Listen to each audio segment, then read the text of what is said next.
आपके लिए चलते हैं, खास तस्वीरें दिखाते हैं फर्स्ट इंडिया का खास कार्यक्रम भरतपुर डीग गौरव सम्मान सीजन 5।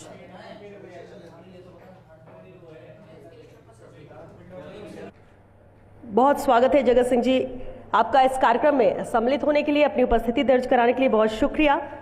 और अब मैं विशाल माथुर जी से अनुरोध करूंगी, हमारे बीच में श्री श्रवण कुमार बिश्नोई जी भी मौजूद हैं, कमिश्नर भरतपुर नगर निगम। आप उनका स्वागत करें। बहुत स्वागत है श्रवण जी आपका भी हमारे इस बेहद खास आयोजन में, क्योंकि खास ये कार्यक्रम तभी बनता है जब आप सभी की मौजूदगी हो, आप सभी का साथ हो। और भरतपुर आने का मौका फर्स्ट इंडिया को आप सभी हर बार देते हैं, और सिर्फ यही वजह है कि हर बार हम यहाँ सम्मिलित होते हैं। श्रवण जी, अनुरोध रहेगा आपसे कि आप मंच पर आएं और स्थान ग्रहण करें।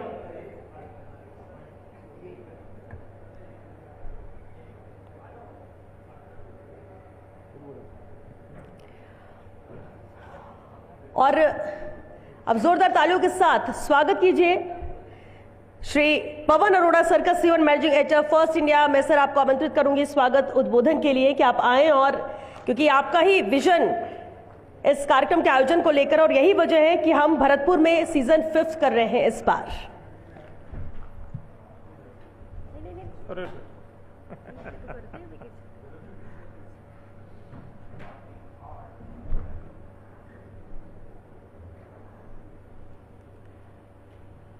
नमस्कार। सबसे पहले तो मैं मंच पे विराजमान सभी महानुभावों का और आप सबका इस भरतपुर डीग गौरव सम्मान समारोह के सीजन 5 में स्वागत करता हूं, अभिनंदन करता हूं। हमारे लिए ये सौभाग्य की बात है कि आज आदरणीय श्री झाबर सिंह जी खर्रा, राज्य के नगरीय विकास मंत्री, हमारे बीच मुख्य अतिथि के रूप में मौजूद हैं। आपका बहुत बहुत स्वागत है। और लोगों का स्वागत करूं इससे पहले मैं कहना चाहूंगा कि खर्रा साहब ने जिस ढंग से राज्य में नगरीय विकास के काम को आगे बढ़ाया है, उसकी सब और भूरी भूरी प्रशंसा हो रही है, सब और तारीफ हो रही है। अभी जो बजट पास हुआ तो पहली बार 6,10,000 करोड़ रुपए का नगरीय विकास विभाग का बजट पारित हुआ है। और केवल जयपुर ही नहीं बल्कि पूरे राज्य के नगरीय विकास के लिए समान रूप से बजट का एलोकेशन हुआ है। जयपुर में तो खास तौर पे बरसों से पेंडिंग पड़ा हुआ जयपुर मेट्रो, उसके लिए स्वीकृति मिल गई है। इसी तरह से एक नया प्रयोग करते हुए जो जयपुर की द्रव्यवती नदी का जो प्रोजेक्ट बना था, द्रव्यवती नदी साफ होकर के उसके दोनों तरफ बढ़िया गार्डन लगाने का काम हुआ था। अब उसी द्रव्यवती नदी के बीच में पिलर खड़े करके एक एलिवेटेड रोड, करीब 45 किलोमीटर की रोड बनाने का काम भी आपके सौजन्य से आने वाले समय में हम सबको दिखाई पड़ेगा। इसके अलावा पूरे राज्य में चाहे वो सड़कें हों, एलिवेटेड रोड हों, फ्लाईओवर हों, रेलवे ओवरब्रिज हों, रेलवे अंडरपास हों, और जयपुर को भी रेड लाइट फ्री करने का बड़ा काम आपने हाथ में लिया है। ऐसे मुख्य अतिथि मैं आपका स्वागत करता हूं, अभिनंदन करता हूं। अभी कुछ ही देर में हमारे बीच बेडम साहब आएंगे। राज्य में क्राइम कंट्रोल जिसको कहते हैं, या जो अपराध दर में कमी कहते हैं, वो पहली बार इतनी स्पष्ट रूप से दिखाई पड़ रही है। चाहे वो महिलाओं के विरुद्ध अपराध हो, चाहे वो SC ST के विरुद्ध अपराध हो, चाहे वो मर्डर हो, चाहे वो लूट हो, सब में डबल डिजिट में कमी आई है। डबल डिजिट का मतलब है कि सामान्य तौर पे कहते हैं कि करीब 13 से 15% की कमी आई है, लेकिन महिलाओं के विरुद्ध अपराध में लगभग 19% की कमी आई है। मर्डर में 25% की कमी आई है। लूट डकैती के मामलों में 50% तक की कमी आई है। और ये मैं इसलिए कह रहा हूं कि फिर वही बात कि चाहे वो नगरीय विकास हो, चाहे वो औद्योगिक विकास हो, इन्वेस्टर जो आता है बाहर से, वो उसी राज्य में आता है जहां शांति होती है, कानून व्यवस्था अच्छी होती है, अपराध की दर कम होती है, जहां इन्वेस्टर और उसका इन्वेस्टमेंट सुरक्षित रहता है। तो राज्य में एक माहौल बना है कि यहाँ अपराध दर कम है, नगरीय विकास और जो स्वायत्त शासन का विकास का काम है, शहर साफ और सुंदर होते जा रहे हैं, तो यहाँ पे इन्वेस्टमेंट भी आ रहा है। अभी जो पीछे राइजिंग राजस्थान हुआ, राइजिंग राजस्थान में यूं तो आप सबने सुना होगा 37 लाख करोड़ रुपए के MOUs हुए थे। अकेले नगरीय विकास विभाग में 777 MOU हुए, 405 धरती पे आ गए हैं और करीब 37,000 करोड़ का इन्वेस्टमेंट केवल नगरीय विकास के क्षेत्र में आ रहा है, तो एक बड़ी बात है। और अब भरतपुर का भी कायाकल्प होता हुआ दिखाई पड़ रहा है। अब भरतपुर वैसा नहीं है जैसा हुआ करता था। ट्रेडिशनली एक छवि थी, किसी किसी जगह की एक छवि बन जाती है, तो भरतपुर की भी एक बड़ी टिपिकल एक छवि थी। मैं उस पर नहीं जाना चाहता, लेकिन पिछले कुछ समय से भरतपुर में बदलाव दिखने लग गया है। चाहे वो सड़कों से जुड़ रहा है, चाहे वो हाईवेज अच्छे हो गए हैं, चाहे वो जो पर्यटन की जो संभावना, यहाँ रिलीजियस पर्यटन की संभावना थी। केवला देव तो एक बहुत पुराना एक सब्जेक्ट है ही है, लेकिन जो रिलीजियस टूरिज्म यहाँ पे बढ़ा है, जो धीरे धीरे कृष्ण गमन पथ की बात चल पड़ी और कृष्ण गमन पथ की जो आगे विकास होगा उस सारे को देखते हुए, और यहाँ चाहे वो गिरिराज जी की परिक्रमा की बात हो, चाहे वो पूंछरी का लोठा में श्रीनाथ जी की बात हो, इस पूरे क्षेत्र में धार्मिक पर्यटन भयंकर बढ़ा है। और उस सब का निश्चित तौर पे यहाँ के जनजीवन पे, यहाँ की अर्थव्यवस्था पे, यहाँ की इकोनॉमी पे बहुत ही सकारात्मक असर दिखाई दे रहा है। और उसके ऊपर जो ट्रेडिशनली भरतपुर के आसपास के इलाके थे, जो डकैती और लूटमार और उन चीज़ों के लिए फेमस थे, साइबर क्राइम के लिए फेमस थे, तो पहली बार इस सरकार में आप कह सकते हैं कि साइबर क्राइम की भी कमर टूटी है और साइबर क्राइम के खिलाफ भी अच्छा काम हुआ है। तो इस सारी भूमिका के साथ मैं हमारे मंच पे विराजमान और बाकी सारे अतिथि, पर अतिथियों को देखते ही मुझे एक बात कहने का मन करता है कि भरतपुर वास्तव में सौभाग्यशाली है। इस समय जो प्रशासनिक अमला जमला आप यहाँ देख रहे हैं, चाहे वो हमारी डिविजनल कमिश्नर हैं नलिनी जी, चाहे वो कंवर हैं यहाँ के आपके कलेक्टर, चाहे दिगंत आनंद हैं यहाँ के SP, हमारे उत्सव जी हैं डीग के कलेक्टर, फिर मृदुल सिंह बैठे हैं, फिर श्रवण बिश्नोई जो हैं आपके यहाँ के कमिश्नर हैं, आपके जो हैं कनिष्क कटारिया बैठे हुए हैं, तो जो IPS प्रोबेशनर भी यहाँ हैं। तो एक बेहतरीन, जिसको आप कह सकते हैं, मैं तो खुद प्रशासनिक बैकग्राउंड से आता हूँ, तो मुझे मालूम है चुने हुए अधिकारी, चुने हुए सितारे इस समय भरतपुर में विराजमान है। मैं आप सबका भी बहुत बहुत स्वागत करता हूँ।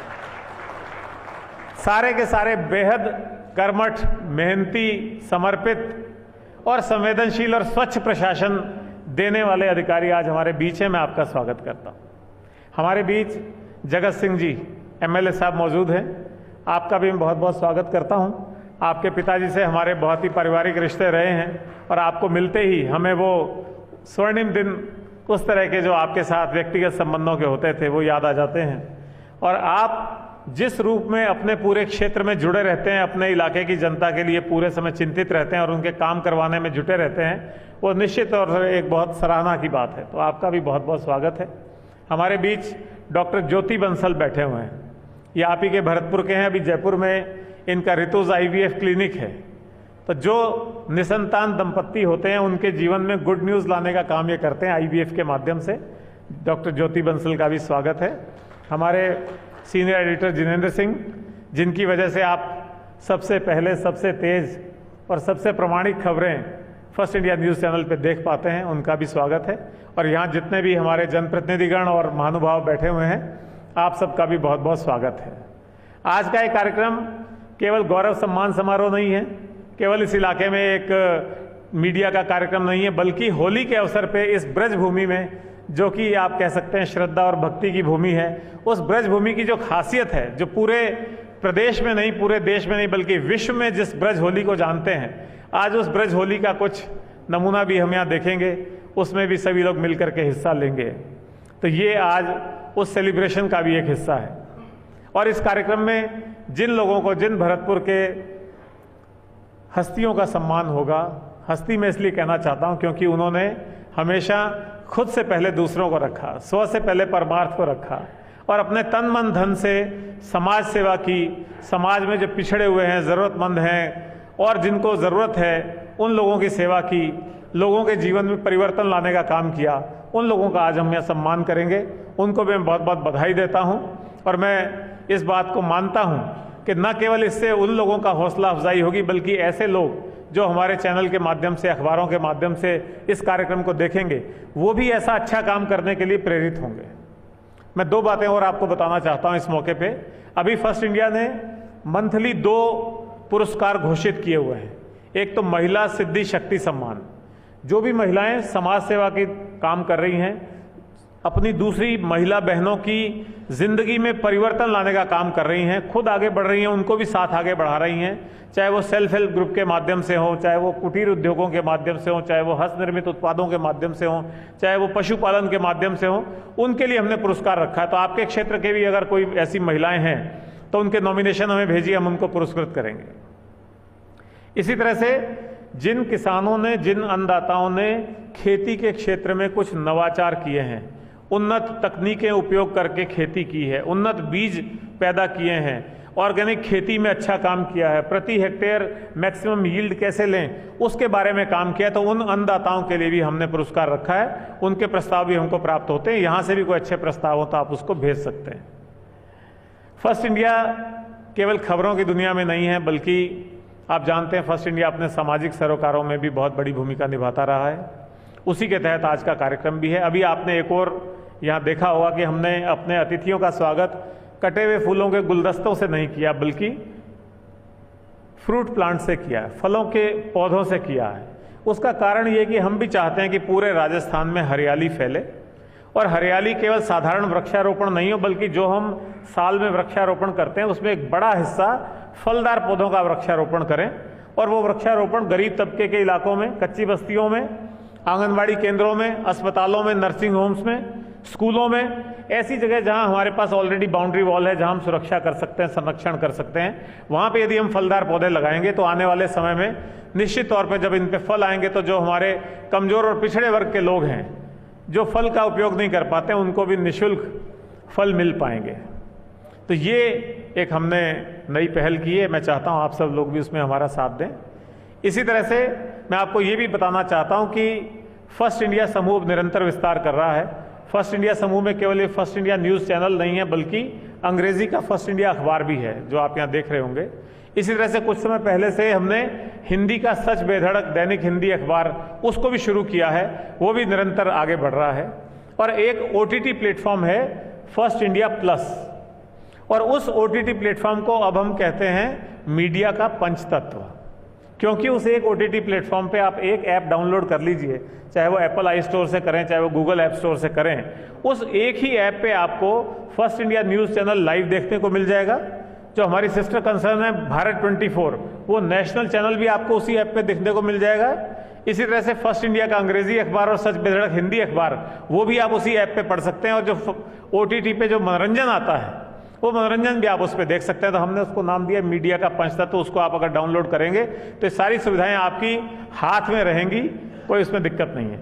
और हाल ही में अभी हमने एक वेब सीरीज लॉन्च की है, SDM साहब, जो प्रशासनिक अधिकारी में बैठे हुए अप्रिशिएट कर पाएंगे, जिन युवाओं का रुझान प्रशासनिक सेवाओं में जाने का रहता है, वो वेब सीरीज उनके जीवन पर आधारित है।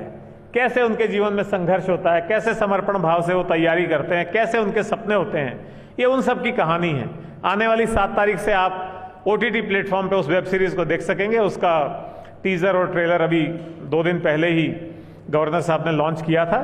तो मैं चाहूँगा कि आप लोग भी उसका आनंद लें, और प्रशासनिक अधिकारी तो निश्चित तौर पर उसको देखेंगे ही, लेकिन वो सब आप सब लोगों के लिए भी एक काफ़ी बड़े मनोरंजन का वो हिस्सा रहेगा। आप सब लोग इतनी बड़ी संख्या में यहाँ आए और मंच पे बैठे हुए सभी महानुभाव अपना कीमती समय निकाल करके इस कार्यक्रम में आए, मैं आप सबका इस बात के लिए धन्यवाद भी करता हूँ। आज महंत साहिबान ने आना था, पुंछरी का लोठा के जो महंत जी हैं उन्होंने भी आना था, और राम मंदिर के महंत जी ने भी आना था, लेकिन स्वास्थ्य के कारणों से वो यहाँ भी नहीं आ पाए हैं। तो मैं उनको भी अपनी ओर से नमन करता हूँ, इस कार्यक्रम की ओर से शुभेच्छा भेजता हूँ। बहुत बहुत धन्यवाद।